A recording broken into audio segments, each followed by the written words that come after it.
This is Farmer Dan, my first video with my recorder Jesse, and I wanted to just kind of show you what I'm doing. We went out this morning and we harvested some garlic scapes, and the reason behind that is by harvesting the scapes themselves first, and these are the scapes. By harvesting these first, what you're doing is you're encouraging the garlic plant to send all its energy instead of to the flower. It's now going into the root bulb so that you'll get a larger bulb, okay? But these are amazingly useful, aside from being, fun for being silly. They are unbelievably tasty. They are like garlic chives, the best way I can put it. And so what I do with a lot of these is I use them for fresh eating. I freeze some of them, but one of the biggest things I do with them is I make pickled garlic scapes.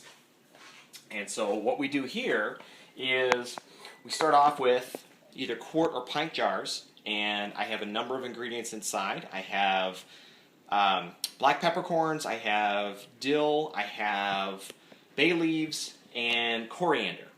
And then on top of that, what I'm going to do is I have a brine that I've made, and the brine is essentially made up of apple cider vinegar, water, and kosher salt. And then what I'm going to do from there is I stuff the jar. So what I do is I cut off from each one. You'll have a straight section, so about the size of what I'm looking at. So here, cut that off so it's going to be able to stand up straight inside. And then we have the rest part. The other part is the curlicue. And so what I do is I stuff them and I wrap them inside the jar. So it looks amazingly attractive, and this way the natural curliness of the scape itself just goes into the jar.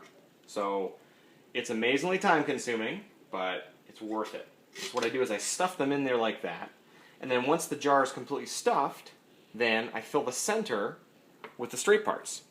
Once all that's done, I top it up with my brine, and then I use a hot water bath or boiling water bath, and I bring the temperature up to boiling, and then I process them for 10 minutes, let them cool, and then when you're done, what you wind up with is this as a finished product. It's been canned, it'll last pretty much forever, and they're just incredibly, wonderfully tasty.